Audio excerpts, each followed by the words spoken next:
take Israelis' human rights violations seriously enough to say, wait a minute, should they really be joining our club? Because one of the elements of joining the OECD is that you have to conform to human rights and international law. Norway, Ireland, I mean, any of the countries, the 25 countries in the OECD could have vetoed that, and yet it got approved unanimously. So how, you know, and not to mention, of course, the American support through different administrations. And on this issue, over the years, the Democrats have been worse than the Republicans on this issue.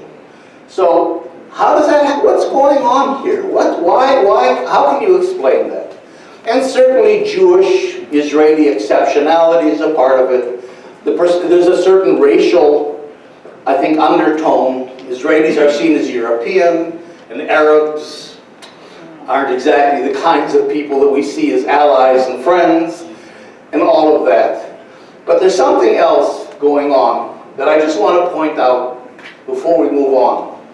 And that is, you know, if you look at Israel, it's a little country occupying a smaller space. In other words, Israel is a country about the size of Connecticut, occupying a Palestinian territory about the size of Rhode Island.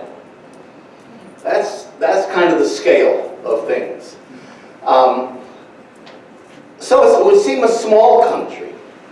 But when you look up, I said, okay, I'm looking at the occupation, what Israel's doing to the Palestinians, but that can't explain the support that Israel gets. There's got to be something bigger, a big reason. It's not just sympathy with Israel or the Jewish lobby, you know, because Israel gets support from many countries that don't have Jews. It's not only Christian fundamentalists or evangelicals, because Israel gets support from a lot of countries that don't have Christian fundamentalists. Something else is going on here. And I said, well, what if I looked up at Israel's place in the world? What would I see? And here's a map of what you see. What you see is in Israel, small, but is the sixth largest arms exporter in the world. And by arms, I mean not only weapons, I mean technologies of repression, tactics of population control, surveillance systems, security systems, policing tactics, weaponry for police, the whole range of what I call technologies of repression. And Israel has relations with almost every country in the world. I call this security politics. So what Israel does, and it's very interesting, you know, because there are countries that don't have diplomatic relations with Israel that nevertheless have close security relationships. So that you create a kind of a quid pro quo. And I sort of describe this in my book. You could go country by country and explain how Israel uses its technologies and weaponry and tactics to support the government in control, or the elites in control, or sometimes the militias, like drug cartels even, that are being challenged by the people from below.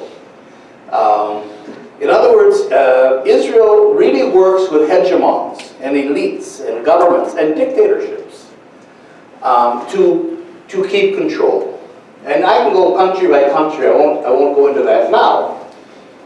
But there's even a higher level of globalization, what I call globalizing Palestine. Israel's exporting of the occupation. And that is that we all live, all of us in the world, under one capitalist system. One neoliberal capitalist system for the last 50 years. Now, under neoliberalism, capitalism has become extremely predatory, as many of us know. 80% of human beings live on less than $10 a day. About 3.5 billion people live on less than $5 a day. So you've got that whole global south aspect, but the global south is moving into the global north. Your children do not have the prospect of attaining your standard of living in their lifetimes. You know, more and more, you see it in the Occupy movement and so on, more and more middle class young people from the global north are being excluded by this system. So the system's becoming more exclusionary, and it's more rapacious. Wars today are no longer wars between countries and ideologies with battlefields and tanks and navies and so on. They're what are called resource wars. If you look at where wars are being fought today, and Venezuela is just the last example, the latest example, they're fought in places where corporations and the elites through governments are trying to get resources. And it affects climate change. It's really destroying the entire planet, this kind of unregulated capitalism. Now, as more and more people become marginalized, as they lose their resources, they begin to resist. People do not become marginalized and impoverished voluntarily. And resistance can take all kinds of forms, from, you know, this rule, don't buy a car made on Monday, you know, to different kinds of sabotage, to protest movements like the Occupy movement, and to, which Max Blumenthal, by the way, writes about. Max, when he comes, he'll probably talk about it, describes how the Occupy camps in Oakland and New York and other places were dismantled by the police according to Israeli police tactics. He had a whole article about that, that I'm sure he'll talk about. So that as more and more people are excluded, the whole system becomes more violent and more repressive. And where capitalism is going, where the corporations and the elites and the governments are going, is towards what I call global pacification. They have to repress not only people in the countries whose resources are being taken, you know, which we call insurgents, in terms of counterinsurgency, which is really the new form of war against the people today, but also at home. So your police forces, as you know, are being militarized. I mean, your local police force here, I'm sure, has been trained by Israel in one way or another. And the Jewish Voice for Peace has a program called Deadly Exchange, where they're trying to document how Israel is weaponizing and training American police forces. You know, but your police department probably has tanks. I mean, your police department has military uniforms and weaponry. You know, 30, 40 years ago, there were 4 cities that had SWAT teams. You know, these kind of, you know, Arnold Schwarzenegger type police with these heavy weapons and so on, the militarized police. Today, almost 90% of American police forces, including the police force in southeast Indiana and northwest Idaho, have SWAT teams. So the whole system here is being militarized. So as capitalism becomes more repressive, and there's more resistance, it has to become more violent, and it has to engage in what I call war against the people. It's not wars today against armies, again, not wars in that sense. They're think of the languages used: asymmetrical wars, counterinsurgency, low-intensity conflicts, counterterrorism, and I could go on and on. There's about 40 terms that I found that describe this kind of warfare. Okay, the problem is that the United States is not equipped for this kind of a war. You have a Pentagon with $1 trillion a year budget that produces weapons that are completely irrelevant for wars against the people. The Pentagon is producing weapons that are designed for conventional interstate warfare. You're preparing for war against the Soviet Union, basically. So you produce a $1 trillion F-35 stealth bomber, it's useless in urban warfare in Afghanistan, or urban warfare in downtown Indianapolis, or against immigrants, or poor people, or global South middle class people who are discontent. You know, and you haven't had many wars against the people in that sense. You know, Vietnam didn't work out well. Afghanistan, Iraq haven't worked out too well. And Europe as well, with its tremendous military industry, hasn't really fought colonial wars for the last 60, 70, 80 years. So that you've got this need of a capitalist system in almost every government to repress its population, to fight wars against the people, not wars of states against states, without the right tactics and technologies and weaponry. And that's the niche, not exclusively, but that's the niche that Israel fills. Israel becomes the go-to country for that. Because Israel's been fighting a war against the people, the Palestinian people, for the last century. You know, you can ask the question, why didn't Israel in 1988, 30 years ago, accept the two-state solution when it was offered by Arafat, and the United States even tried to broker it? Israel could have had 30 years ago, before Oslo, it could have had 78% of the country, and recognition by the Palestinians, by the Arab world, by the entire international community. It could have been 30 years into an era of peace and security. And can you imagine how that might have impacted on the wider Middle East if this whole conflict had been resolved 30 years ago? Why didn't Israel grab that opportunity? Whoa, we're a minority population. You know, the Palestinians are the majority population between the Mediterranean and the Jordan River. And yet Israel gets 78% of the country. Why wouldn't they grab that? And the reason has to do with security, not really with security, with economics and with power. And that is that you have to look at the occupied territory as a laboratory, as a resource. That's a place where, you know, not many countries, and I'm saying this harshly, but it's true, I document it. Not many countries have a laboratory of millions of people that they can do anything they want to them. You know, Israel demolished 55,000 Palestinian homes. There's 600 checkpoints that millions of people pass through every day to school, to work, to shop, all manned by Israeli commercial, besides the army, commercial security firms. No wonder Israel secures your airports.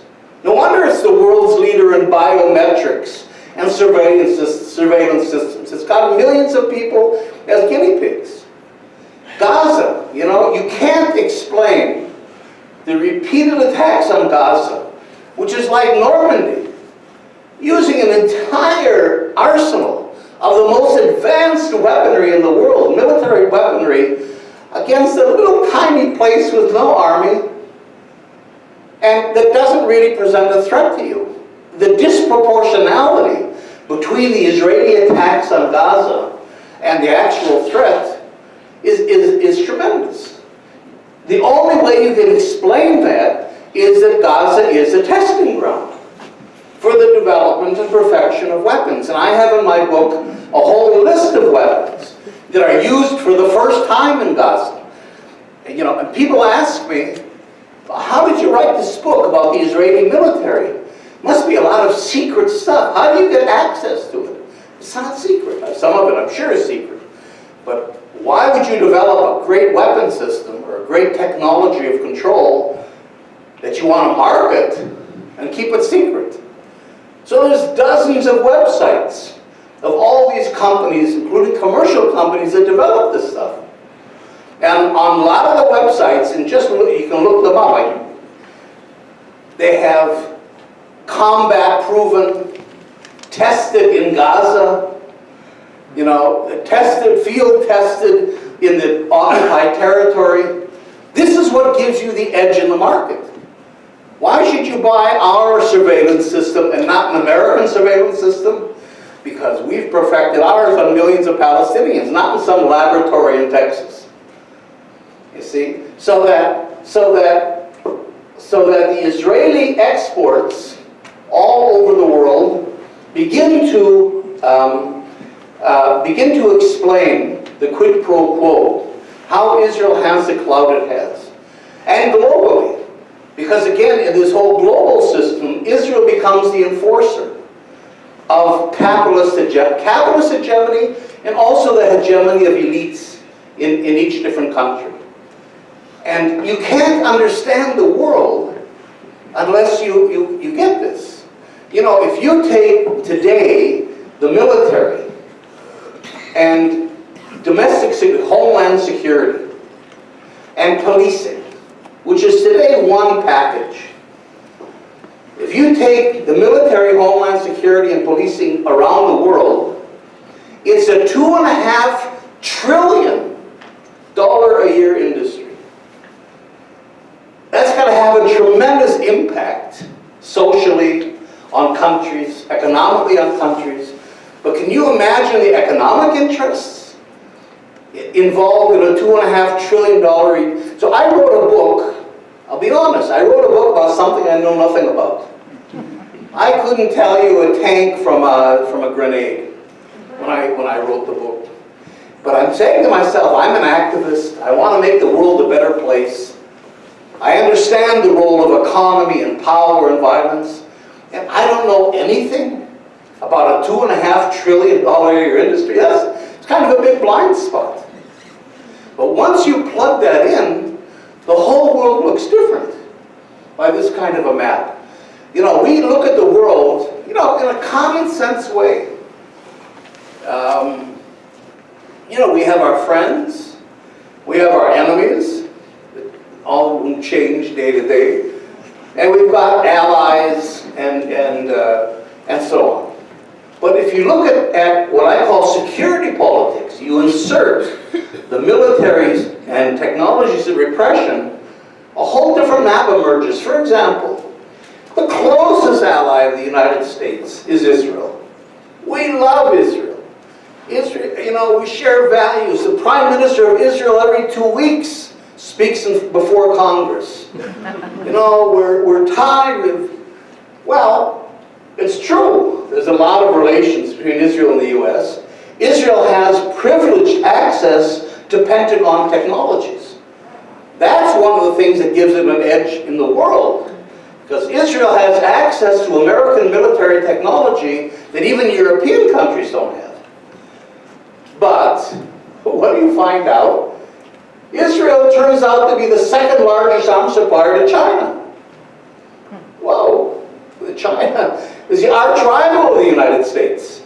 You know, Trump is you know, the whole American Sixth Fleet is being moved into the South Pacific to contain China.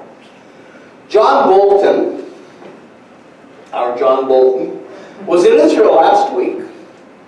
And he said, it was in the papers, so you can understand that Trump's not going to read it. Bolton said publicly, if Trump finds out about the close Israeli-Chinese relations, he's going to really be mad. But that's what you know. So Israel is the #2 arms supplier to China, to India, after Russia, 2 or 3 sometimes. You know, it's supplying Brazil. It supplies. I mean, you go around the world and you find the Israeli arms supply. So that begins to explain how Israel gets away with it. China might criticize Israel in the UN. That's okay. China will never sanction Israel. It'll never put teeth into its criticism. Or India. Israel's having a love affair with India, with its violent Hindu government. You know, I don't know if you saw, I got a Facebook thing today, that the leader of the Hindu party, one of the leaders of the Hindu party in India, a matter of fact, a string of leaders of the Hindu Nationalist Party went to, they made a kind of a statue of Gandhi. This is the anniversary of his assassination, and they shot him again. Because Gandhi allowed Pakistan to be established and is not seen as a popular figure by the Hindus. So that Israel has relations with that kind of government, with the fascist Bolsonaro that just was elected in Brazil. Netanyahu is the star of Brazil. With the Eastern European countries, and where Russia is trying to get the Eastern European countries to be a wedge in Europe and really to destroy the EU, Israel is right there. So, in other words, Israel plays a global role in terms of advancing its own interests, but as well as the interests of a lot of countries that on the surface wouldn't seem to be pro-Israel. The best example being Saudi Arabia. I mean, who would guess Saudi Arabia with its crazy Wahhabi, I mean, that's Al-Qaeda. Al-Qaeda and ISIS come out of Saudi Arabia. I mean, who would expect them to be in bed with the Zionist Israel? But you put arms and security and technology repression into the equation, and all of a sudden you find bedfellows that you wouldn't have expected. So, this, I'm not going to get into all of this, but this is a part of the capitalist reality we live in. So to the degree that you can begin to document, I'm not saying by any means Israel's the only player. I mean, don't get me wrong. It's not that Israel's running the world. But I think what I tried to do was to show how a small country like Israel, with the talents it has, especially high tech, and with its ability to carry on a war against the people, is able to play this role globally. So it opens up an awareness of what's going on globally. One more sentence on that. So Israel is also exporting, because the implications for you are important. Israel is also exporting, beyond all the weapons and technologies, a concept of a security state. And the United States is buying, and Europe, saying that, okay, you can have a democracy, but it has to be subordinate to security. And so security becomes the way in which you organize your society, which threatens your civil liberties. So, for example, Israel is saying, you should do ethnic racial profiling in your airports. You have technology. Why are you spending time with the 80-year-old person in the wheelchair and the 6-year-old kid when you know they're not the problem? You know that. You know, you can target and profile who the problematic, and we know who they would profile as well. That's the way to do it, you know, and that's the way Israel does it. Now that's against the law in the U.S., and it should be against the law in the U.S. But once you get security to be foremost in people's minds, and you induce fear, then, you know, it becomes very easy to slip into a security state. So, for example, you know,